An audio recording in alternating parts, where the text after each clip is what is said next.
اللہ اللہ اللہ اللہ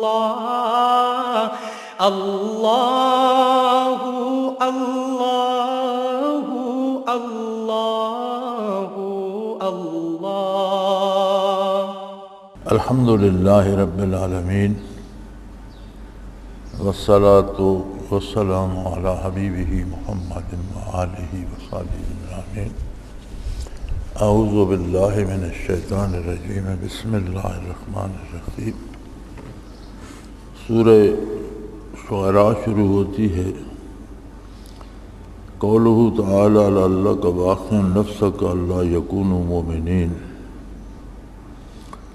شاید آپ ان کے ایمان نہ لانے پر اپنی جان دے دیں گے۔ اس میں ان امور پر دلالت ہے کہ آپ اپنی امت پر کمال شفقت رکھتے تھے۔ اور نمبر 2، ایمان کافر پر حرص کرنا حکم ازلی کے معارض نہیں۔ نمبر 3، شفقت میں اعتدال مناسب ہے کہ جو شخص ہدایت نہ پاوے اس پر حزن نہ کیا جائے، یہ سب آداب شیوخ سے ہے۔ نمبر 4، کسی کی اصلاح شیخ کے اختیار و قدرت اور تصرف میں نہیں۔ اس آیہ کریمہ سے تصوف و سلوک کے 4 مسئلے بیان فرمائے ہیں۔ ایک یہ کہ آپ صلی اللہ علیہ وآلہ وسلم اپنی امت پر انتہائی شفیق تھے،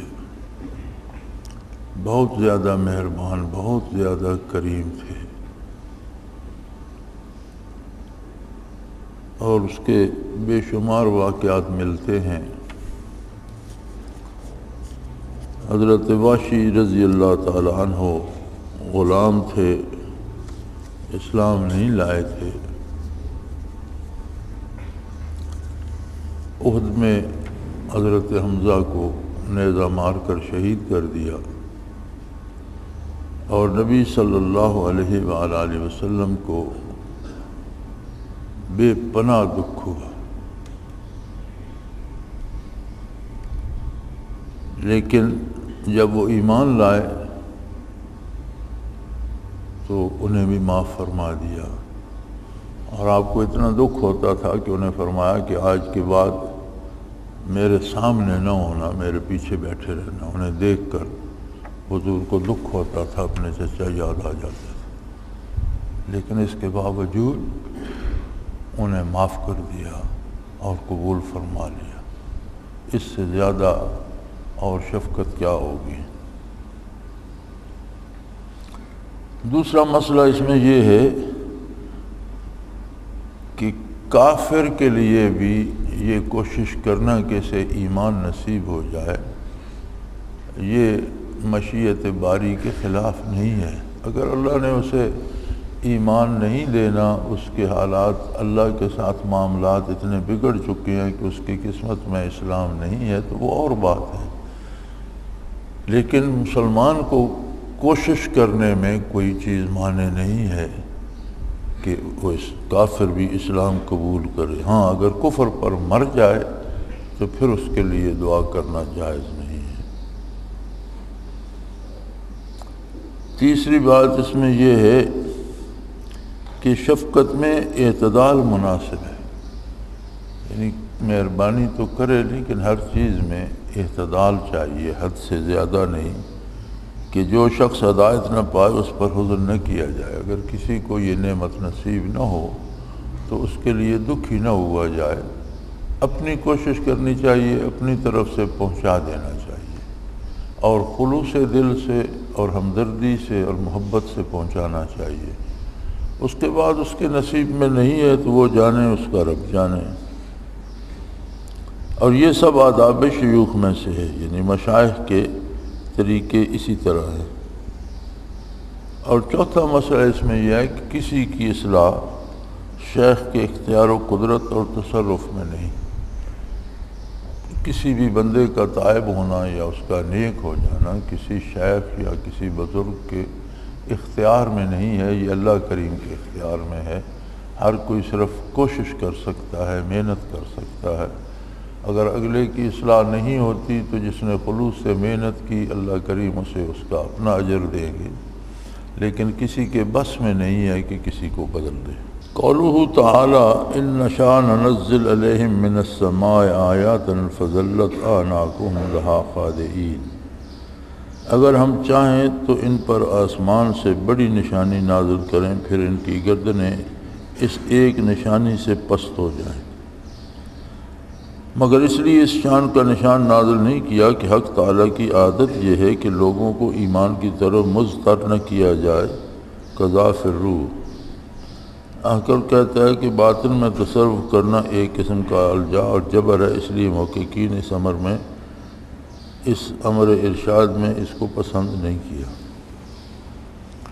یعنی اللہ کریم چاہیں تو کون ہے جو سرتابی کر سکے؟ کوئی ایسی صورت پیدا کر دے جس میں سے ہر کوئی مان جائے، لیکن اللہ کریم کو یہ پسند نہیں ہے کہ زبردستی منوایا جائے۔ جب انسان کو شعور عطا فرمایا معرفت باری کا، تو پھر اس کی پسند و ناپسند پہ چھوڑ دیا۔ اسی طرح شیخ کو بھی یہ قوت حاصل نہیں کہ باطنی طور پر تصرف کر کے کسی کو نیک بنا دے۔ نیکی اختیار کرنا ہر آدمی خود مکلف ہے، اور اللہ توفیق دینے والے ہیں۔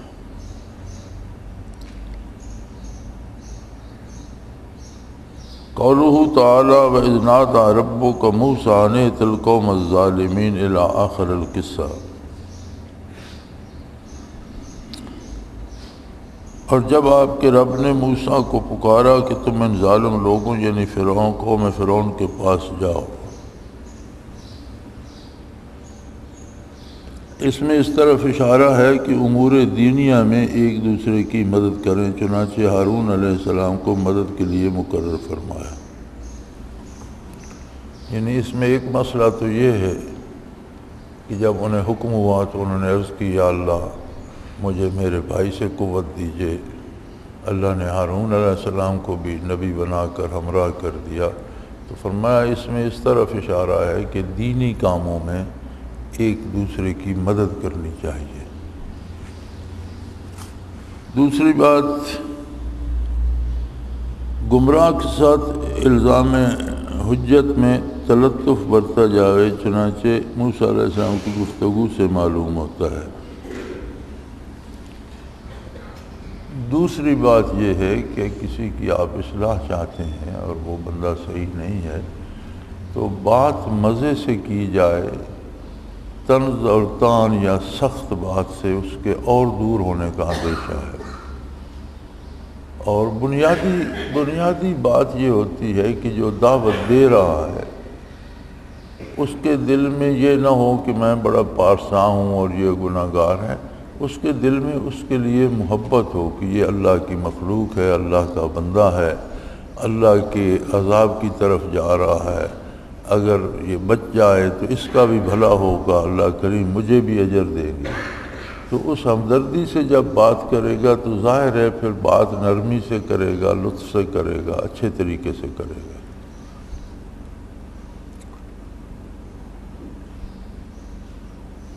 نمبر 3، ایسے شخص سے بے رخی نہ کی جائے جس کو تم نے بچپن میں پالا مگر بڑے ہونے پر اللہ نے اس کو فضیلت دے دی، جیسا فرعون نے بے رخی کی۔ تیسری بات فرماتے ہیں اس آیت میں یہ ہے کہ بعض اوقات یہ ہوتا ہے بچے خاندان کے یتیم رہ گئے، بے کس رہ گئے، خاندان کا کوئی فرد انہیں پالتا ہے، تو جب وہ بڑے ہو جاتے ہیں اللہ انہیں فضیلت دے دے، ان کے پاس منصب آ جائے یا عزت آ جائے، تو پھر وہ یہ نہ سمجھے کہ یہ تو میں نے پالا تھا تو یہ کون آ گیا، بلکہ جسے اللہ عزت دے اس کی عزت کی جائے، اس کا احترام کیا جائے۔ اگر اس نے پالا تھا تو اللہ نے اسے سبب بنایا، پالنے والا تو وہ خود ہے، تو یہ اللہ کا احسان ہے کہ اس نے اسے اس کا سبب بنا دیا۔ قولہ تعالی وَيَضِيقُ صَدْرِي وَلَا يَنطَلِقُ لِسَانِي، میرا دل تنگ ہونے لگتا ہے اور میری زبان نہیں چلتی۔ موسیٰ علیہ السلام نے عرض کی کہ یا اللہ میرا دل بھی گھبرانے لگتا ہے اور میری زبان میں بھی لکنت ہے، تو ہارون علیہ السلام ساتھ ہوں گے تو بات تو واضح کریں گے۔ فرماتے ہیں اس سے معلوم ہوا کہ امور طبیعہ اور کمال میں منحافات نہیں،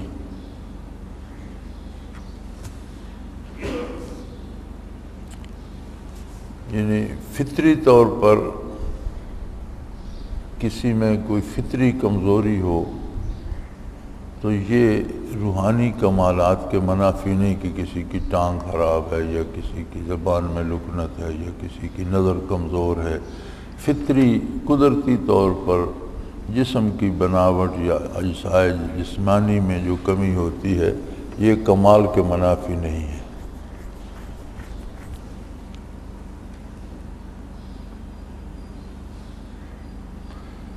قولہ تعالی قال فعلتها اذا وانا من الضالین ففررت منکم لما خفتکم۔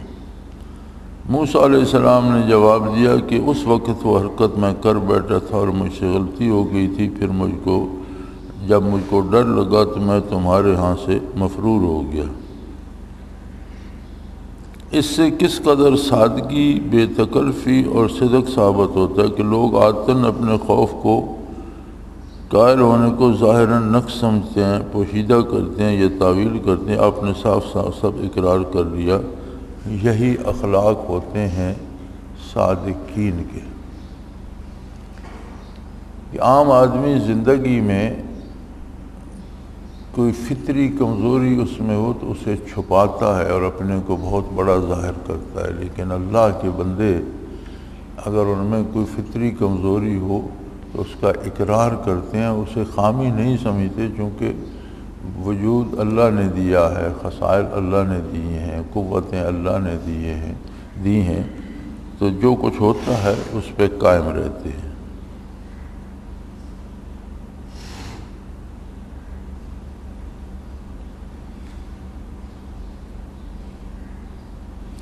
قولہ تعالی وَتِلْكَ نِعْمَةٌ تَمُنُّهَا عَلَيَّ أَنْ عَبَدْتَ بَنِي اسرائیل، اور یہ نعمت ہے جس کا تو مجھ پر احسان رکھتا ہے کہ تو نے بنی اسرائیل کو ذلت میں ڈال رکھا تھا۔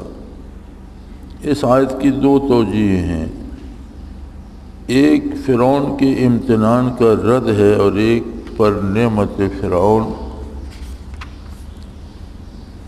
کا اقرار ہے، اور کافر کے احسان کے متعلق بزرگوں کی دونوں آیتیں موزون ہیں، لیکن اصل ثانی موجب کوئی عرض پیش نہ آئے۔ تائید اس کی یوسف علیہ السلام کے اس قول سے ہوتی ہے انہ ربی احسن مثوائی۔ اول غلبہ حال سے ہوتا ہے، جب اس کی مقبوضیت عند اللہ کا غلبہ ہوتا ہے تو اس کی نعمت کے التفات نہیں رہتا، جب کوئی عرض پیش آ جائے جیسے موسیٰ علیہ السلام کو پیش آئے۔ تو فرمایا جیسے موسیٰ علیہ السلام نے بھی اقرار کیا، یوسف علیہ السلام نے بھی جب زلیخا نے انہیں بہلانا چاہا تو فرمایا کہ اس نے میری پرورش کی ہے، مجھ پر احسان کیا ہے۔ تو کافر کا احسان اگر اس نے کوئی نیکی کی ہو تو اس کا احسان سمجھنا یہ کوئی معیوب بات نہیں، اچھی بات ہے۔ جس نے بھلائی کی ہے آپ کے ساتھ اس کی بھلائی کا اقرار کرنا، اور اللہ کے بندے ایسا ہی کرتے ہیں۔ قولہ تعالی قال فرعون وما رب العالمین الی قولی ان کنتم تعقلون، جب فرعون نے کہا کہ رب العالمین کی ماہیت کیا ہے، ما رب العالمین ہے کیا شے، فرعون نے لفظ ما سے ماہیت رب تعالیٰ سے سوال کیا۔ موسیٰ علیہ السلام نے صفات سے جواب دیا۔ اس نے کئی بار اس جواب پر جرا کی، آپ نے ہر بار صفات ہی سے جواب دیا۔ اس سے وہ مسئلہ ثابت ہو گیا کہ حق تعالیٰ کی معرفت بالکنا نہیں ہو سکتی، بالوجہ ہو سکتی ہے۔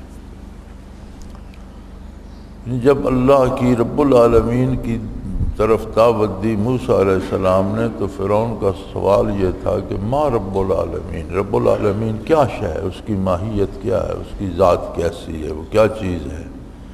لیکن موسیٰ علیہ السلام نے جو جواب دیا وہ صفات سے تھا کہ وہ اگلوں پچھلوں کا خالق ہے، زمین و آسمان کا مالک ہے، زندگی اور موت دینے والا ہے، اسی نے تم کو پیدا کیا، تمہیں اسی کے پاس لوٹ کر جانا ہے۔ تو اس پر فرعون نے بڑی جرأت کی اور بار بار پوچھا، لیکن موسیٰ علیہ السلام نے ہر بار صفات باری سے جواب دیا، جس سے وہ عاجز آ گیا۔ تو اس سے فرماتے ہیں کہ اللہ کی ذات کے بارے سوچنا یہ درست نہیں ہے کہ اللہ کیسا ہے، اللہ کہاں ہے، اللہ جل شانہ کی صورت و شکل کیا ہوگی، اللہ کے ہاتھ کیسے ہیں، پاؤں کیسے ہیں، یہ سوچنا درست نہیں ہے۔ اس کی صفات کے بارے فکر کرنا اور اس کی صفات سے اس کی معرفت اور عظمت حاصل کرنا صحیح طریقہ ہے۔ حق تعالیٰ کی معرفت بالگناہ ہو ہی نہیں سکتی، یعنی ہم اگر ذات کو سمجھنا چاہیں تو یہ انسانی ادراک، علم، عقل اور ان چیزوں سے بالا تر ہے۔ تو انسان صفات میں غور کر سکتا ہے کہ اس کی معرفت بالوجہ ہوتی ہے، یعنی اس کی صفات سے ہوتی ہے۔ قولہ تعالی فجمع السحرۃ لمیقات یوم معلوم، غرض وہ جادوگر ایک معین دن کے خاص وقت پر جمع کر لیے گئے۔ اور سورۃ طٰہٰ میں اس کی تصریح ہے کہ وہ یوم زینہ تھا۔ اس سے معلوم ہوا کہ اہل باطل کے ایسے مجامع میں کسی دینی غرض سے جانا جائز ہے جس کو طالب جاہ علماء بوجہ خلاف وضع ہونے کے کبھی گوارا نہیں کرتے۔ فرمایا جب فرعون نے جادوگر جمع کر لیے تو سارے ملک کا چنا ہوا کفر جمع ہو گیا اور وہ کافروں کا مجمع تھا۔ پھر سورۃ طٰہٰ میں کہ وہ یوم الزینہ، یعنی جیسے ہم عید مناتے ہیں اس طرح کا ان کا کوئی تہوار بھی تھا۔ یوم الزینہ یعنی خوبصورت کپڑے پہننے کا، بننے سنورنے کا دن تھا، اس دن انہوں نے وہ مقابلہ رکھا۔ تو وہ کافروں کا دن بھی تھا اور ملک کے سیدھا کفار بھی جمع ہو گئے، لیکن موسیٰ اور ہارون علیہ السلام وہاں تشریف لے گئے۔ تو وہ فرماتے ہیں کہ اگر کوئی اس طرح کا کفار کا مجمع بھی ہو اور دینی غرض سے جانا پڑے، دینی بات کرنی پڑے، اللہ کا پیغام پہنچانا پڑے تو وہاں جانا چاہیے، جس میں سے اکثر مولوی حضرات اپنی شان کے خلاف سمجھتے ہیں اور جانا مناسب نہیں سمجھتے، بلکہ وہاں جانا چاہیے۔ قولہ تعالیٰ قال لهم موسیٰ القوا ما انتم ملقون، موسیٰ علیہ السلام نے ان سے فرمایا کہ تم کو جو کچھ ڈالنا ہو ڈالو۔ ظاہر اس میں امر ہے عمل بالسیر کا، لیکن مقصود آپ کا ابطال تھا ان کے سیر کا، اور وہ موقوف تھا اس کے اظہار پر، اس لیے اظہار کا اذن دیا جیسے زندیق سے کہا جائے کہ اپنے دعوی باطل پہ دلیل قائم کر۔ غرض یہ ہوتی ہے کہ اس کی اقامت بعد رد کیا جائے گا۔ پس بزرگوں سے جو بعض منکرات پر چشم پوشی منقول ہے، ایسے ہی ادھر ان کے فعل میں ہے۔ مقصود ان کا کوئی مسئلۃ دینیہ ہوتی ہے جس وقت خفی ہوتی ہے، آئندہ ظاہر ہو جائے گی۔ موسیٰ علیہ السلام نے جادوگروں سے فرمایا کہ تمہیں جو ڈالنا ہے رسے، لکڑیاں، لاٹھیاں ڈالو، اژدہا بنا کر دکھاؤ۔ تو فرماتے ہیں بظاہر تو اس میں یہ ہے کہ انہیں جادو کی اجازت دے دی گئی کہ تم اپنا جادو کر کے دکھاؤ، لیکن حقیقت یہ تھی کہ ان کے جادو کو باطل کرنا مقصود تھا، اس کا رد مقصود تھا، اور رد تب بھی ہو سکتا تھا جب وہ ظاہر کرتے پھر اس کو باطل کیا جاتا، تب رد ہو سکتا تھا۔ تو اسی طرح فرمایا بزرگان دین بعض لوگوں کی غلطیوں پر چشم پوشی کر جاتے ہیں، اس کا مطلب یہ نہیں ہوتا کہ وہ غلطی ٹھیک ہے، اس کا مطلب یہ ہوتا ہے کہ ان کی نگاہ میں کوئی مصلحت ہوتی ہے، کسی موقع پر اس کی اصلاح ہو جاتی ہے۔ تو اس طرح کے اعتراض نہیں کرنے چاہیے کہ فلاں بزرگ کے پاس فلاں آدمی بھی بیٹھا تھا۔ تو لوگوں کی اپنی سوچ ہوتی ہے۔ ایک دن ایک آدمی نے مجھ سے بھی پوچھا کہ جی جو بھی ہیں علاقے کے لوگ یا باہر کے آپ کے پاس آ جاتے ہیں اور کوئی یہ تمیز نہیں کہ اچھا ہے یا برا ہے، اس میں برے لوگ بھی آ جاتے ہیں، بدکار بھی آ جاتے ہیں، چور ڈاکو بھی آ جاتے ہیں، تو وہ بھی آپ کے پاس بیٹھ جاتے ہیں اور چائے پیتے ہیں اور عزت سے چلے جاتے ہیں۔ تو میں نے کہا بھائی جتنی دیر میرے پاس بیٹھتے ہیں کوئی برائی کرتے ہیں، یہاں تو کچھ نہیں کرتے۔ تو میں نے کہا کسی آدمی کی زندگی میں چند لمحے اگر وہ برائی سے بچ سکے تو تم کو کیا اعتراض ہے؟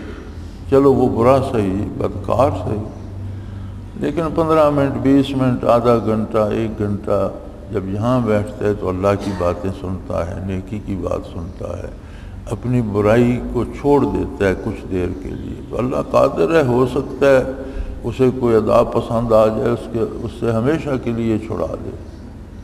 تو اگر آپ صرف نیکوں کو جمع کرتے رہیں گے تو بدکاروں کی اصلاح کیسے ہوگی؟ اگر انہیں قریب ہی نہیں لگنے دیں گے تو ان کی اصلاح کیسے ہوگی، ان تک بات کیسے پہنچے گی؟ تو فرمایا جیسے موسیٰ علیہ السلام نے جادوگروں کو کمال شفقت سے فرمایا بھی کرو جو تم نے ظاہر کرنا ہے اور اپنے سانپ شانپ بناؤ، تو اس کا مطلب یہ نہیں کہ ان کے جادو پر موسیٰ علیہ السلام راضی تھے، جادو کا تو رد کرنا تھا، لیکن وہ ظاہر کرتے تو رد ہوتا۔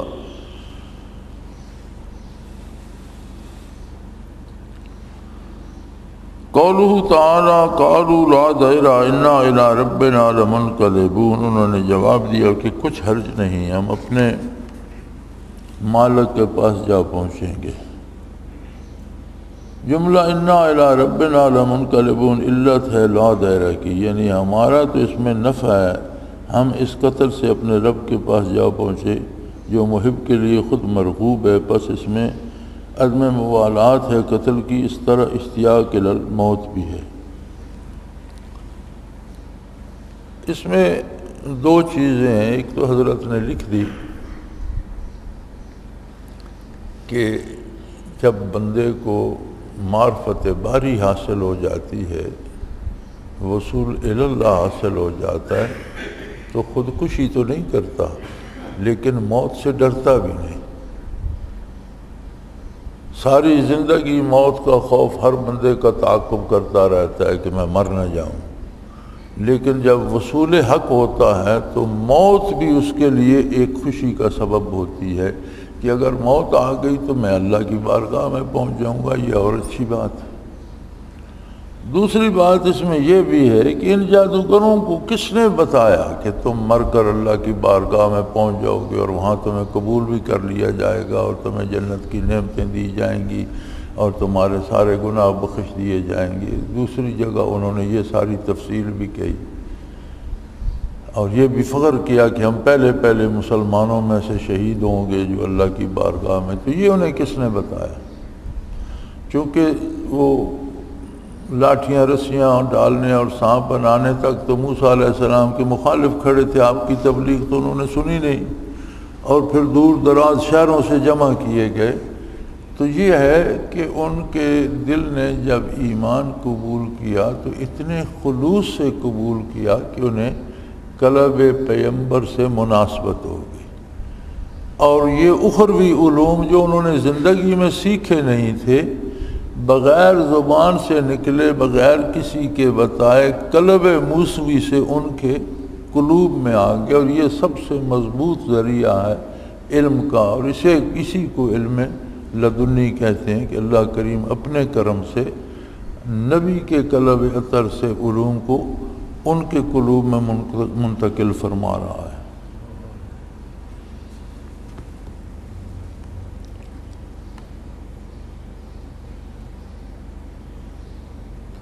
قولہ تعالیٰ وَأَوْحَيْنَا إِلَىٰ مُوسَىٰ أَنْ أَسْرِ بِعِبَادِي مَا قَوْلِهِ كَلَّا إِنَّ مَعِيَ رَبِّي سَيَهْدِينِ، ہم نے موسیٰ علیہ السلام کو حکم بھیجا کہ میرے بندوں کو شبہ شب نکال لے جاؤ۔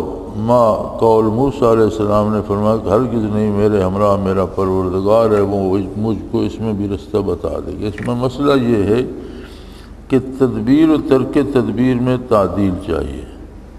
تدبیر تو یہ بتائی گئی کہ بنی اسرائیل کو لے کر راتوں رات چلے جاؤ، اور جب پکڑے جانے کا اندیشہ کیا، مقصود یہ تھا کچھ تدبیر کیجئے، تو موسیٰ علیہ السلام نے ان کو فرمایا اِنَّ مَعِیَ رَبِّی سَیَہْدِینِ، کہ حق تعالیٰ کی تدبیر کی ہوتی ہے، ہماری تدبیر کی ضرورت نہیں۔ اور عرف کی یہی شان ہوتی ہے کہ اسباب سے توسط کے ساتھ تمسک کرتا ہے، اس میں مبالغہ نہیں کرتا۔ فرماتے ہیں 2 چیزیں ہیں،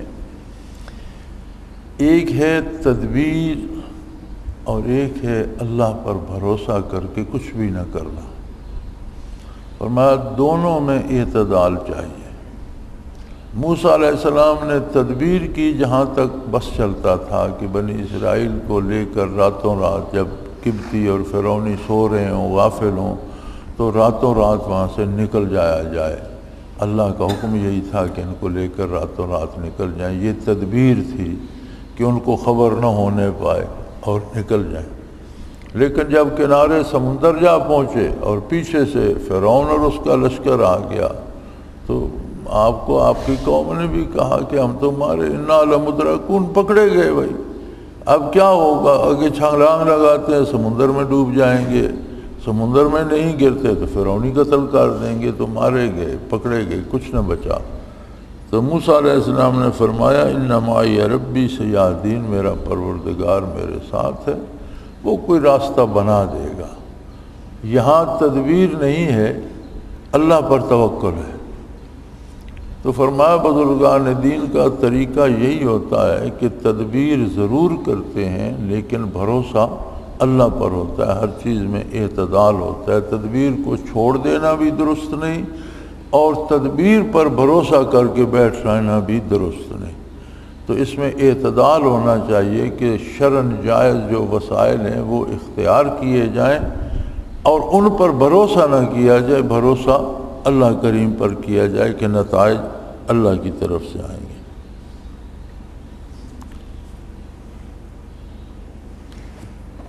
قولہ تعالیٰ فَأَوْحَيْنَا إِلَىٰ مُوسَىٰ أَنِ اضْرِب بِّعَصَاكَ الْبَحْرَ، ہم نے موسیٰ علیہ السلام کو حکم دیا کہ اپنے عصا کو دریا پر مارو۔ روح میں ہے کہ حق تعالیٰ بدون اس طریقہ کے بھی فلک بحر پر قادر تھے، مگر اس طریق سے موسیٰ علیہ السلام کی عظمت ظاہر فرمانا تھا، اور یہ حکمت ہوتی ہے اور یہ اللہ کے ہاتھ پر خالق کے ظاہر ہونے کی، اس لیے اس کو کرامت کہتے ہیں۔ فرمایا اللہ نے حکم دیا موسیٰ علیہ السلام کو کہ اپنا عصا پانی پر مارو، تو سمندر پھٹ گیا، رستے بن گئے، بڑا گہرا سمندر تھا تو پانی کے بڑے بڑے پہاڑ بن گئے۔ دوسری جگہ ہے قد طود العظیم، بڑے بڑے پہاڑ کٹ کر پانی کے کھڑے ہو گئے۔ تو فرماتے ہیں صاحب روح المعانی فرماتے ہیں کہ اگر موسیٰ علیہ السلام عصا نہ مارتے تو بھی اللہ قادر تھا، سمندر کو پھاڑ دیتا اور راستہ بنا دیتا، لیکن فرمایا لوگوں پر موسیٰ علیہ السلام کی عظمت کا اظہار بھی مقصود تھا۔ ایک تو یہ بات حضرت نے نقل فرمائی، دوسری بات یہ ہے کہ یہ دنیا عالم اسباب ہے اور ہر چیز کسی سبب کے نتیجے میں نتیجتاً ظاہر ہوتی ہے، یہ قانون قدرت ہے۔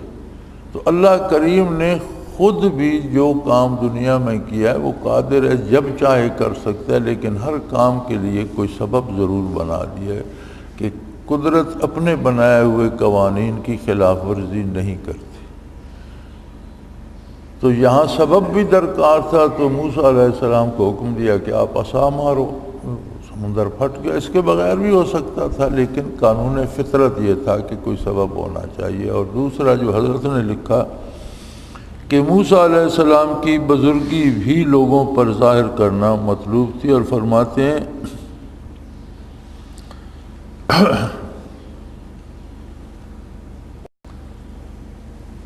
اسی طرح جو اولیاء اللہ سے کرامات ظاہر ہوتی ہیں تو ان کا مقصد بھی یہی ہوتا ہے کہ اس بندے کی بزرگی اور فضیلت لوگوں پر ظاہر ہو، وہ اس سے جڑ جائیں، اس سے تمسک کریں اور ہدایت پا لیں، اللہ کی رحمت پا لیں۔ اور اسی کو جب یہ نبی سے ظاہر ہوتا ہے تو معجزہ کہلاتا ہے، جب ولی سے ظاہر ہوتی ہے ایسی بات تو کرامت کہلاتا ہے۔ کرامت کا معنی بھی بزرگی ہوتا ہے، بڑا عزت و احترام کرامت کا معنی بھی ہوتا ہے، تو ان کی بزرگی ظاہر کرنا مقصود ہوتا ہے تاکہ لوگ ان سے ہدایت پائیں۔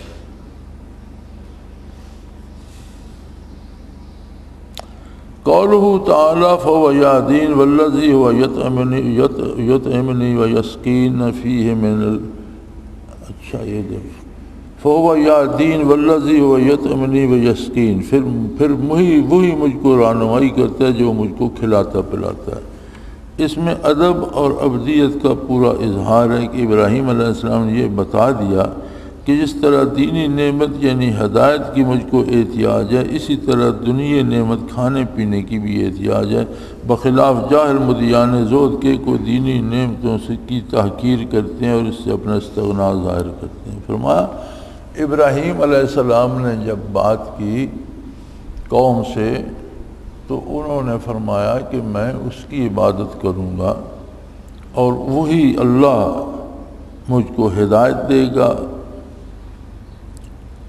فہو یہدین، وہی میری رہنمائی فرمائے گا، والذی یطعمنی ویسقین، وہ ذات جو مجھے کھلاتی پلاتی بھی ہے، جو مجھے رزق دنیا دیتی ہے۔ تو فرمایا اس میں ادب عبدیت کا پورا پورا اظہار ہے، بندہ ہونے کا پورا پورا اظہار ہے کہ جس طرح دینی نعمتوں میں، رہنمائی میں، قرب الہی میں، مقامات و مراقبات میں بندہ اس کے کرم کا محتاج ہے، اسی طرح دنیاوی ضرورتیں جب تک اس دنیا میں زندہ ہے تو جسمانی ضرورتوں میں بھی اللہ کا محتاج ہے، اور دنیاوی نعمتیں جو اللہ کریم دیتے ہیں ان پر بھی اللہ کا شکر ادا کرنا چاہیے۔ فرمایا جو محض نام کے صوفی ہوتے ہیں اور جن کے پاس حقیقت نہیں ہوتی، وہ دنیا کی نعمتوں کی توہین کرنا، زبان و زبانی انہیں اچھا نہ سمجھنا اور دنیا نعمتوں کی تحقیر کرتے ہیں اور اپنا استغنا کہتے ہیں کہ مجھے دنیا کی ضرورت نہیں ہے، میں دنیا کی پرواہ نہیں کرتا۔ فرمایا یہ جہالت ہوتی ہے، جن لوگوں کو حقائق کا پتہ نہیں ہوتا وہ دوسروں پر، حالانکہ وہ دل سے دنیا کے لیے حریص ہوتے ہیں لیکن دوسروں پر ظاہر کرتے ہیں کہ مجھے دنیا کی پرواہ نہیں ہے۔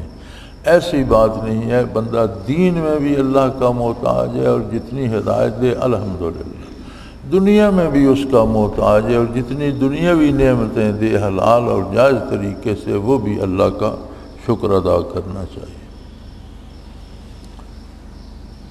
قولہ تعالیٰ وَإِذَا مَرِضْتُ فَهُوَ يَشْفِينِ، جب میں بیمار ہوتا ہوں تو وہی مجھ کو شفا دیتا ہے۔ مرض کو جو کہ ایک گناہ نفس ہے اپنی طرف نسبت کرنا، اور شفا کو جو فی نفسی کمال حق تعالیٰ کی نسبت کرنا رعایت ہے ادب کی۔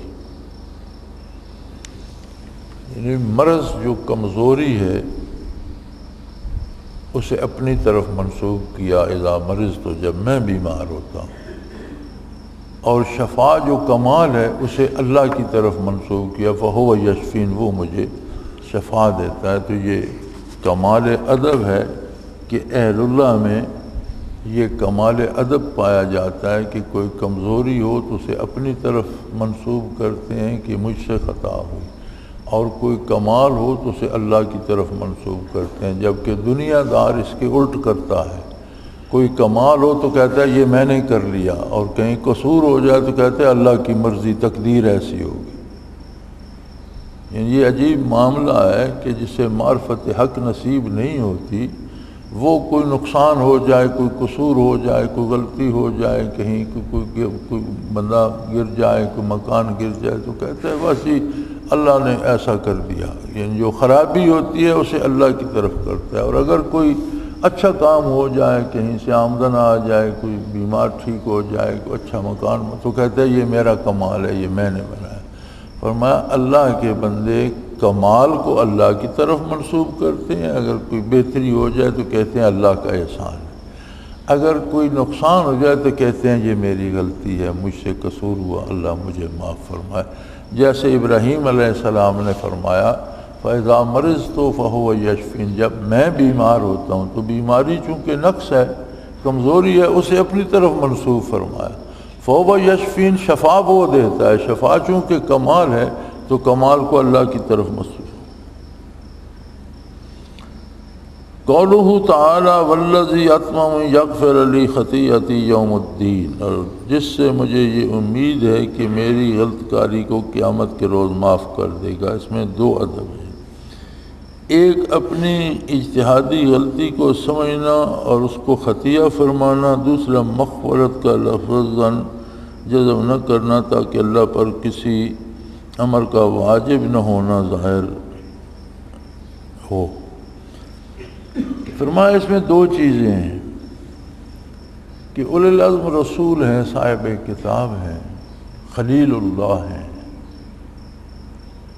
پھر بھی فرما رہے ہیں کہ میں انسان ہوں، مجھ سے اجتہادی خطا ہو سکتی ہے اور اجتہاد میں غلطی لگ سکتی ہے، اور اجتہاد کا مسئلہ یہ ہے کہ جو صاحب علم ہے، صاحب بصیرت ہے، اجتہاد کی ضرورت کے مطابق علم رکھتا ہو۔ ہر کسی کا مجتہد ہونا ضروری نہیں ہے، اس کی قرآنی علوم، حدیث، فقہ، تینوں علوم پر اس کی اتنی گہری نظر ہو کہ اس میں اجتہاد کرنے کی صلاحیت ہو۔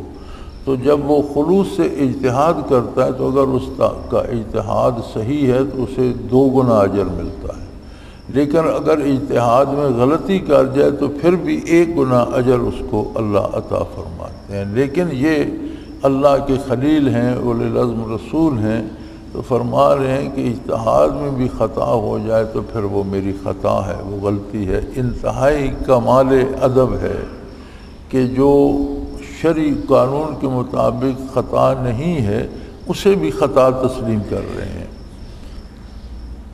اور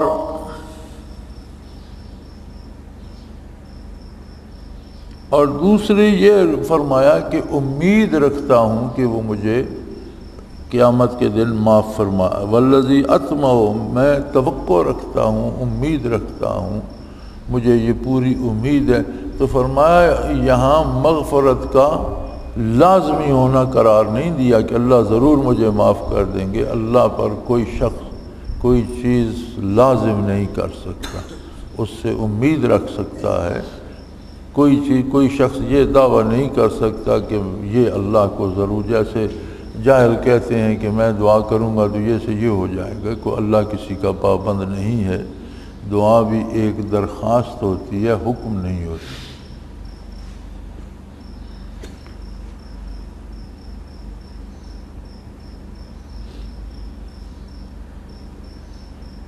قولہ تعالی رب حب لی حکما والحقنی بالصالحین، اے میرے پروردگار مجھ کو حکمت عطا فرما اور مجھے نیک لوگوں کے ساتھ شامل فرما۔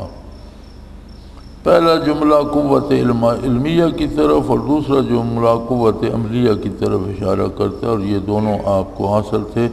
پھر ان کے طلب کرنے میں اشارہ ہے کہ سالک کو کسی حد پر ٹھہرنا نہ چاہیے، ہمیشہ طلب اور ترقی میں لگا رہے۔ آپ نے یہ دعا کی رب حب لی حکما، اے اللہ مجھے حکمت عطا فرما، الحقنی بالصالحین، اور مجھے نیک لوگوں میں شامل فرما۔ تو فرماتے ہیں اللہ کے اولی العزم رسول تھے، انہیں حکمت بھی حاصل تھی اور نیک لوگوں میں بھی وہ بڑی مرتبے والے تھے، دونوں باتیں حاصل تھیں۔ اس کے باوجود طلب فرما رہے ہیں، تو اس میں اس طرف اشارہ ہے کہ سالک کو کسی حد پہ ٹھہرنا نہیں چاہیے، اور محنت اور مجاہدہ اور آگے کی طلب اور قرب الہی کی تمنا کرتے رہنا چاہیے۔ قولہ تعالی واجعل لی لسان صدق فی الآخرین، اور میرا ذکر آئندہ آنے والوں میں جاری رکھ۔ بعض اہل اللہ نے اپنے سلسلہ کی بقا کی تمنا کی ہے، اس میں اس کی دلیل ہے۔ جس طرح ابراہیم علیہ السلام نے فرمایا کہ میرا ذکر آنے والے لوگوں میں جاری رکھ، تو اللہ کریم نے درود ابراہیمی حضور علیہ السلام کی امت پہ بھی عطا فرما دیا۔ ہم عین حالت صلاۃ میں بھی، نماز میں بھی درود ابراہیمی پڑھتے ہیں، ان کے لیے دعا، ان کا ذکر خیر، ان کی عظمت، اور قیامت تک یہ امت بھی رہے گی، نمازیں بھی رہیں گی اور درود ابراہیمی بھی چلتا رہے گا۔ تو بعض مشائخ سلاسل نے اپنے سلسلے کو ہمیشہ رہنے کی تمنا کی ہے، تو فرماتے ہیں اس کی اصل اس آیت میں ہے کہ یہ تمنا درست ہے۔ قولہ تعالی وجعلنی من ورثۃ جنت النعیم، مجھ کو جنت النعیم کی مستحقین میں سے کر۔ اس میں اس شخص پر رد ہے جو جنت سے استغنا کرتا ہے کہ اللہ کے خلیل تو کہہ رہے ہیں کہ مجھے جنت کا وارث بنا، اور بعض جاہل صوفی کہتے ہیں جی ہمیں جنت کی ضرورت نہیں ہے، ہم تو بس اللہ کی رضا کے لیے لگے ہوئے ہیں۔ تو یہ جنت سے استغنا ظاہر کرنا جائز نہیں ہے، چونکہ جنت فی نفس ہی مطلوب نہیں ہے۔ جنت مطلوب اس لیے ہے کہ وہ اللہ پاک کی رضا کی سند ہے، وہ دلیل ہے کہ جسے جنت نصیب ہوگی اسے اللہ کی رضا نصیب ہوگی تو جنت نصیب ہوگی۔ تو جنت بجائے خود تو غیر اللہ ہے، اللہ کے علاوہ ہے، لیکن جنت رسید ہے اللہ کی رضامندی کی۔ تو یہ جہالت ہے یہ کہہ دینا کہ جی ہمیں جنت نہیں چاہیے، ہمیں تو اللہ کے پاس جانا ہے۔ اللہ کے پاس جو بھی جائیں گے اللہ انہیں جنت ہی میں مقیم فرمائیں گے، اور جنت ان کی رضامندی کی دلیل ہے۔ قولہ تعالی قالوا انؤمن لک واتبعک الارذلون، تو وہ لوگ کہنے لگے ہم تم کو مانیں گے حالانکہ رذیل لوگ تمہارے ساتھ ہو لیے۔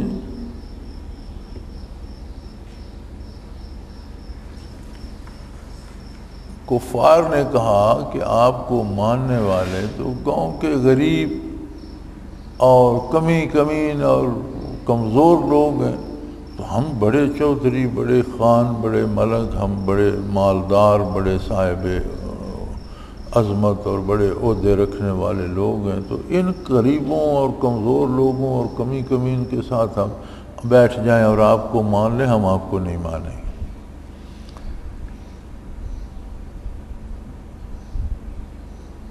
تو یہ فرماتے ہیں کہ بعض اہل اللہ سے محض ان کی نسبت یا صنعت کم درجہ ہونے کے سبب لوگ استفادہ نہیں کرتے۔ بعض لوگ اہل اللہ میں بھی ایسے ہوتے ہیں جن کا پیشہ کوئی ہوتا ہے صنعت کا، کوئی کپڑا بننے کا، کوئی برتن بنانے کا، کوئی اس طرح کا، وہ ایسا پیشہ کرتے ہیں جسے لوگ اچھا نہیں سمجھتے، تو لوگ پھر اپنی چودراہٹ لیے پھرتے ہوتے ہیں، ان کے پاس فائدہ حاصل کرنے نہیں جاتے۔ فرمایا یہ غلط ہے، پیشے سارے اللہ نے بنائے ہیں، غرض حلال ذریعے سے روزی پیدا کرنا ہے، پیشے سے انسان کم نہیں ہو جاتا۔ اور بڑے بڑے اہل اللہ جو ہیں وہ پیشہ ور ہوئے ہیں، مختلف پیشوں میں کام کرتے تھے، لیکن بڑے بڑے اللہ کے مقرب بندے ہوئے ہیں۔ قولہ تعالی فافتح بینی و بینہم، سو میرے اور ان کے درمیان ایک فیصلہ کر۔ اس سے ثابت ہوتا ہے کہ جو شخص دین کو ضرر پہنچائے اس کے لیے بد دعا کرنا کمال صبر و حلم کے منافی نہیں۔ ان لوگوں کا اضرار بالدین اس آیت میں انک ان تذرہم یضلوا عبادک، فرمایا اللہ کے نبی نے دعا کی کہ اللہ میرے اور کافروں کے درمیان فیصلہ فرما دے، تو اس میں فرماتے ہیں کہ کسی ایسے بدکار کے لیے بد دعا کرنا کہ یہ تباہ ہو جائے، ہلاک ہو جائے، جس کے سبب سے دین کو نقصان ہو رہا ہو، یہ منع نہیں۔ ذاتی طور پر کسی سے ناراض ہو کر بد دعائیں کرنے بیٹھ جانا یہ حوصلہ مندی نہیں ہے۔ اللہ کے بندوں کو معاف کرنا چاہیے، مخلوق سے درگزر کرنی چاہیے، لیکن اگر کوئی بے دین ایسی رسومات ایجاد کر رہا ہے جو لوگوں کو گمراہ کرنے کا سبب بن رہی ہیں، دین میں ایسی ایجادات کر رہا ہے یا ایسا کفر کر رہا ہے جس میں دوسرے بھی مبتلا ہو رہے ہیں، تو اس کا مقابلہ اگر بظاہر نہ ہو سکے تو اس کے لیے بد دعا کی جائے کہ اللہ ہم سے تو یہ تکڑا ہے، اس کو تو سنبھال اور اس کو تباہ کر، تاکہ دوسرے لوگ گمراہی سے بچ جائیں۔ اور اس کی دلیل فرمایا اس آیت میں بھی ہے کہ جو نوح علیہ السلام نے عرض کیا تھا کہ انک ان تذرہم یضلوا عبادک، اے اللہ تو نے اگر انہیں چھوڑ دیا تو یہ تیرے بندوں کو گمراہ کر دیں گے، دوسرے لوگوں کو بھی بے دین کر دیں گے۔ تو جس شخص سے دین کو نقصان پہنچ رہا ہو اس کے لیے بد دعا کرنا درست ہے۔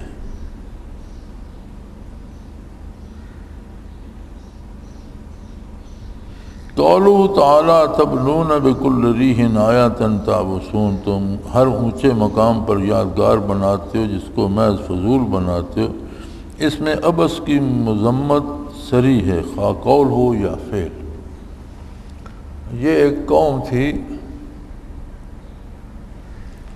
وہ سورج کی پوجا کیا کرتے تھے اور ہر اونچے مقام پر ایک مینار بنا دیتے اور اس پر سورج کے نقش بنا دیتے، بڑے بڑے مینار پتھروں کے بنائے، ان کو بھی ارم کہا گیا ہے۔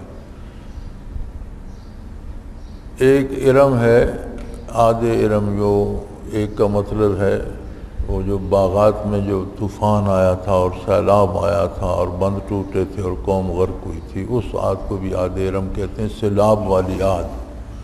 اور ایک یہ قوم تھی، ان کو بھی ارم کہا گیا ہے۔ یہ ہر جو ٹیلا ٹبا تھا گرد و نواح میں، اس پہ پتھروں کا بڑا سا اونچا مینار بنا دیتے اور اس پر سورج کی شکلیں بنا دیتے۔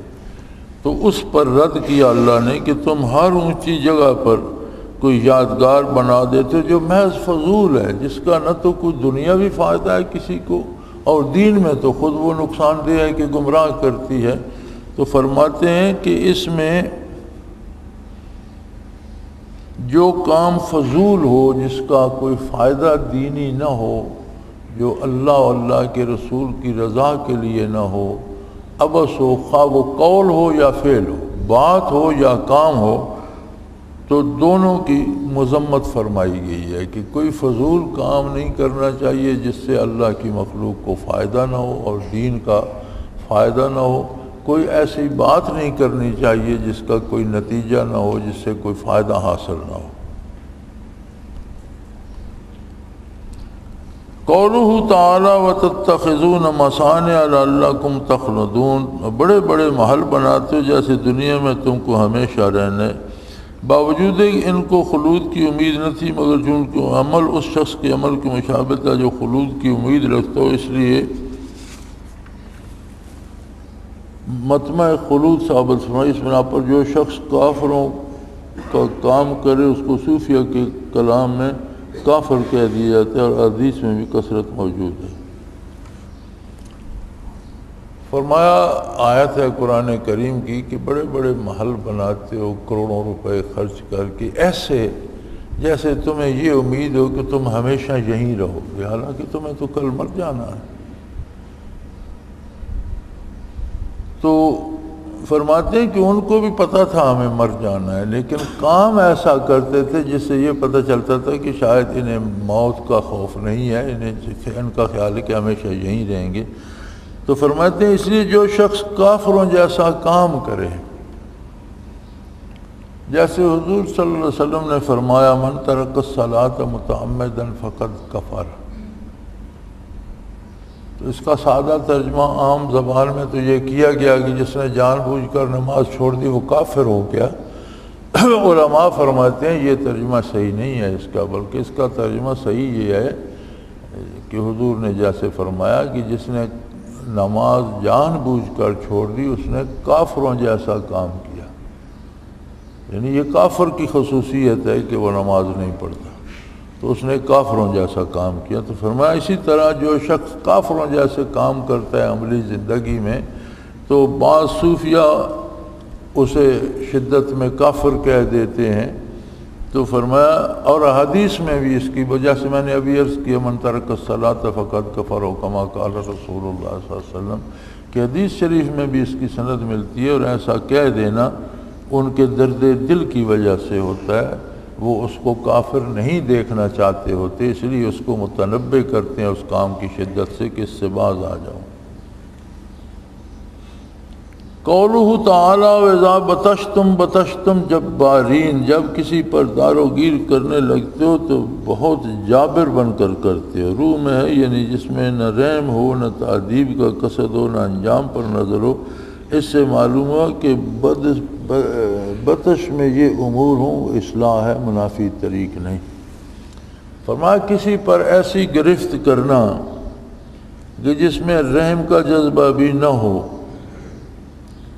اور اس کی اصلاح بھی مقصود نہ ہو، اور نتیجہ بھی نہ دیکھا جائے کہ اس کا کتنا نقصان ہو جائے گا، بس اپنے غضب میں اگلے کو مروڑ دینا، یہ درست نہیں۔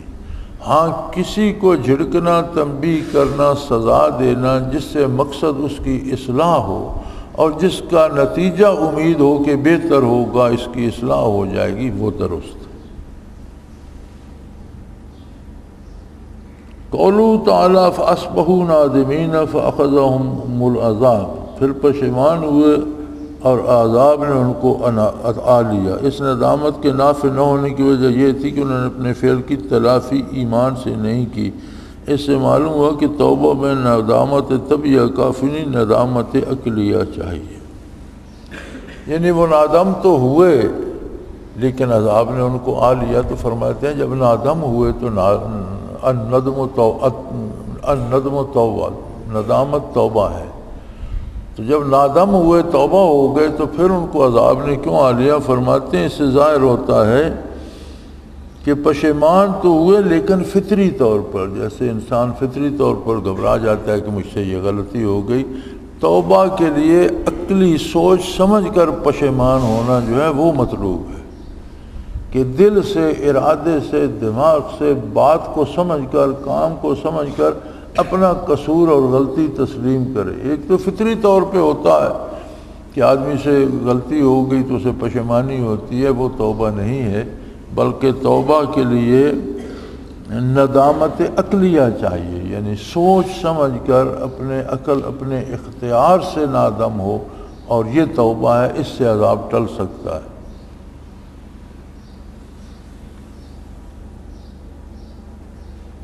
قولہ تعالی وما انت الا بشر مثلنا، اور تم تو محض ہماری طرح ایک آدمی ہو۔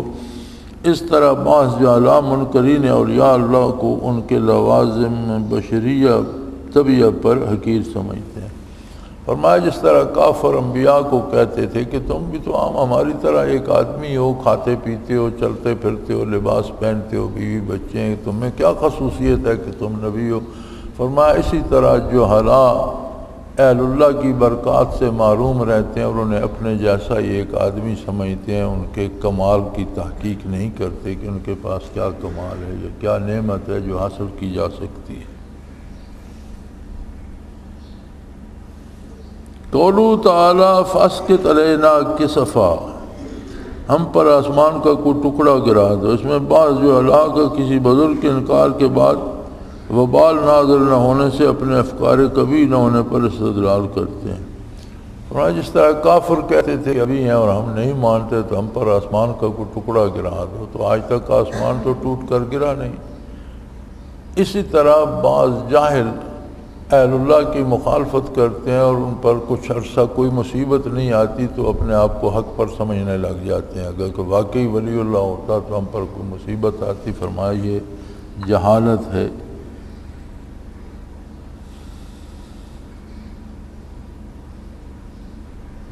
قولہ تعالی نزل بہ الروح الامین علی قلبک لتکون من المنذرین بلسان عربی مبین، اس کو امانت دار فرشتہ لے کر آیا آپ کے قلب پر صاف عربی زبان میں، تاکہ آپ من جملہ ڈرانے والوں کے ہوں۔ بلسان متعلق نظر کے ہے جو مقید تھا علی قلبک کے ساتھ، اس سے ثابت ہوا کہ وارد قلبی کبھی الفاظ سے بھی مقرون ہوتا ہے۔ علی قلبک کی تخصیص کی وجہ روح میں یہ بیان کی گئی کہ آپ کے قلب کو ایک سامع مخصوص ساتھ دیا گیا تھا، جس طرح آپ کے قلب کو ایک باصرہ دیا گیا، جس کا ذکر اس آیت میں ہے وَكَذَّبَ الْفُؤَادُ مَا كَذَّبَ الْفُؤَادُ مَا رَأَىٰ۔ فرماتے ہیں کہ جبرائیل امین کا وحی لانا اور اس کا قلب اثر پر نزول ہونا، تو اس سے دو باتیں ثابت ہوتی ہیں کہ قلب اثر میں سننے سمجھنے کی صلاحیت بھی تھی، اور دوسری آیت سے ثابت ہوتا ہے کہ دیکھنے کی صلاحیت بھی تھی، جس میں یہ فرمایا گیا ما کذب الفؤاد ما رأى، آپ نے جو کچھ ملاحظہ فرمایا آپ کے قلب نے دیکھا اس کا انکار نہیں کیا۔ یہ معراج کا واقعہ ہے۔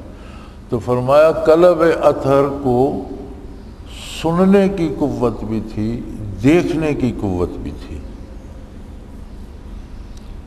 تو اس تقریر کی بنا پر یہ ثابت ہوتا ہے کہ قلب میں بھی سمع و بصر ہیں، یعنی اس سے یہ ثابت ہوا کہ انسان کے قلب میں بھی دیکھنے کی قوت بھی ہے، سننے کی قوت بھی ہے، اور یہ سمع و بصر باطنی سمع و بصر ظاہری کے ساتھ مجتمع ہو جاتے ہیں۔ اسی حالت میں ادراک کو کبھی مدرک ظاہری کی طرف نسبت کر دیں کہ مدرک باطنی کی طرف۔ صوفیہ اپنے مسائل کے قائل ہیں، اس کی پوری تحقیق اصل عربی میں ہے۔ فرمایا اس سے ثابت ہو گیا کہ ہر انسان کے قلب میں دیکھنے اور سننے کی قوت، سمع و بصر موجود ہے۔ حقائق روحانی جو ہیں وہ ظاہری سمع و بصر سے سمجھ نہیں آتے۔ ظاہری آنکھ اور ظاہری کان دیے گئے ہیں دنیا کے مادی اسباب سے جسم کی تربیت کے لیے، اور روح کی تربیت کے لیے اس کی غذا، اس کی دوا، اس کی زندگی تلاش کرنے کے لیے قلبی سمع و بصر چاہیے۔ تو اگر کسی کے قلبی سمع و بصارت میں نقص آ جائے تو وہ بے دین ہو جاتا ہے، کفر کی طرف چلا جاتا ہے، جانوروں جیسا ہو جاتا ہے نا۔ ظاہری سمع بصر تو جانوروں کے پاس نگاہ بھی ہے، کان بھی ہے، وہ بھی ویسے ہی ہو جاتا ہے۔ تو فرمایا اس آیت کریمہ سے یہ ثابت ہوتا ہے۔ ہاں یہ الگ بات ہے کہ صوفیہ کبھی باطنی چیزوں کو بھی ظاہری سمع بصارت کی طرف منسوب کر دیتے ہیں، چونکہ دونوں ایک سی چیزیں ایک وجود میں ہیں، لیکن حقیقت یہ ہے کہ ظاہری دیکھنے اور سننے کی قوت وجود ظاہری کے تحفظ اور اس کی تربیت کے لیے ہے، اور روح کی تربیت، حیات، صحت اور ترقی کے لیے قلبی جو ہے سننے اور دیکھنے کی قوت دل کی وہ ہونی چاہیے، اس سے کمالات باطنی کا ادراک ہوتا ہے۔ اور فرمایا اس کی اصل تفصیل عربی کتابوں میں ہے اور اس پہ بہت لمبی بات کی گئی ہے۔ قولو تعالیٰ فلا تدع مع اللہ الہا آخر فتکونا من المعذبین، اللہ کے ساتھ کسی اور معبود کی عبادت نہ کرنا کبھی تم کو سزا ہونے لگے۔ اس میں تصریح ہے کہ ولی کا بھی ایسے درجے پر نہیں پہنچتا جس سے اس سے تکالیف شریعت ساقط ہو جائیں، کیونکہ ولی کا درجہ نبی پر فائق نہیں۔ جب نبی کے لیے جائز نہیں تو ولی کے لیے جائز کیسے ہوگا؟ فرمایا یہ جو کہتے ہیں کہ فلاں حضرت کو جی اب نماز روزے کی ضرورت نہیں، ان کے لیے اب حرام حلال کی کوئی نہیں، کیا اس مرتبے پر پہنچ گئے ہیں کہ جہاں کوئی، وہ میرے ایک جاننے والے ہیں بزرگ، وہ بھی اپنی ولایت کا بڑا دعویٰ رکھتے ہیں، تو وہ بھی اس بات کے قائل ہیں کہ جی نماز ہوتی ہے وصول حق کے لیے، تو میں تو واصل باللہ ہو چکا ہوں، اب مجھے نماز کی کیا ضرورت تو واصل باللہ ہو گیا ہوں، تو جس کام کے لیے چاہیے تھی، آدمی سفر کرتا ہے منزل پر پہنچنے کے لیے، گھر پہنچ کر خواہ مخواہ مارچ ٹائم کرتا رہے، ٹانگیں توڑتا رہے، پہنچ گیا اپنی منزل پر تو آرام سے بیٹھے، مجھے اب نمازوں کی ضرورت نہیں۔ اس طرح کے عقائد ہیں اس کے، تو میں اسے کہا کرتا ہوں کہ پہنچ تو گئے ہو لیکن پہنچے شیطان کے پاس ہو۔ تو فرمایا یہ جو عقیدہ لوگوں کا ہے کہ فلاں اتنی منزل پر پہنچ گیا ہے کہ اس کے لیے اب شریعت کی پابندی ضروری نہیں، اس کا اس میں رد ہے کہ جب انبیاء کو یہ حکم دیا جا رہا ہے کہ شریعت کی پابندی کریں، اور جو شریعت کی خلاف ورزی کرے گا اسے عذاب ہوگا، تو پھر ولی کس شمار قطار میں، اس کی کیا حیثیت ہے؟ وہ تو نبی کے وساطت سے، نبی کو مان کر، نبی کی غلامی کر کے، نبی کا اتباع کر کے چل رہا ہوتا ہے۔ تو کوئی ولایت کا ایسا مقام نہیں ہے جہاں اس پر شرعی تکلیف یا شریعت کے حکم ساقط ہو جائیں۔ آخر دعوانا ان الحمدللہ رب العالمین۔ الحمدللہ رب العالمین والصلاة والسلام علی حبیبہ محمد۔ اللہم ربنا لا تقتلنا بغضبک ولا تہلکنا بعذابک واعف عنا قبل ذلک۔ اللہم ربنا لا تسلط علینا من لا یرحمنا، انت ولینا فی سفرنا وحضرنا فی مالنا واہلنا، انت ولینا فی الدنیا والآخرہ، توفنا مسلمین والحقنا بالصالحین۔ اللہم ربنا نور قلوبنا واستر عیوبنا واغفر ذنوبنا فإنک انت ارحم الراحمین۔ وصلی اللہ تعالی علی حبیبہ محمد وعلیہ وسلم برحمتک یا رحمن۔ اللہ اللہ اللہ اللہ اللہ اللہ اللہ۔ حضرت امیر محمد اکرم آوان مد ظلہ العالی دارالعرفان منارہ ضلع چکوال میں سالہ سال سے قرآن و حدیث کے اوپر خطابات کر رہے ہیں اور سلسلہ نقشبندیہ اویسیہ کے مطابق لوگوں کو ذکر الہی کی تربیت دے رہے ہیں۔ وہ قرآن پاک کی تفسیر ترتیب وار بیان کر رہے ہیں۔ تفسیر قرآن کو وہ موجودہ ملکی اور بین الاقوامی حالات کے مطابق بیان کرتے ہیں۔ موٹر وے سے کلر کہار کے انٹرچینج سے نکلتے ہوئے، کلر کہار کی جھیل سے ہوتے ہوئے، میانی، بوچھال اور نور پور سے گزرتے ہوئے دارالعرفان منارہ پہنچ سکتے ہیں۔ حضرت امیر محمد اکرم آوان نے بچیوں اور بچوں کی دینی اور دنیاوی تعلیم کے لیے سقارہ اکیڈمی کے نام سے ایک درسگاہ بھی قائم کی ہے، جس کا افتتاح ملک پاکستان کے صدر جنرل محمد ضیاء الحق نے اپنے دست مبارک سے کیا تھا۔ وہ تمام احباب جو اسلام کی طلب رکھتے ہیں ان سے گزارش ہے کہ دارالعرفان منارہ ضلع چکوال میں امیر محمد اکرم آوان صاحب کے خطابات سے مستفید ہوں۔ وہ ہر جمعے کو نماز سے پہلے بیان فرماتے ہیں۔ ہر ماہ کی پہلی اتوار کو ماہانہ اجتماع ہوتا ہے جس میں آپ خصوصی خطاب فرماتے ہیں اور پاکستان کے چاروں صوبوں سے احباب اس اجتماع میں شرکت کرتے ہیں۔ اس کے علاوہ یہاں سال میں 2 مرکزی اجتماعات بھی ہوتے ہیں، ایک رمضان المبارک میں اعتکاف کا اجتماع اور دوسرا جولائی اور اگست میں 40 دن کا اجتماع ہوتا ہے جس میں روحانی تربیت کی جاتی ہے۔ اپنا خون سیماب دے کر اتنا ہم کر جائیں گے، نام آقا کا چمن میں پھر رقم کر جائیں گے۔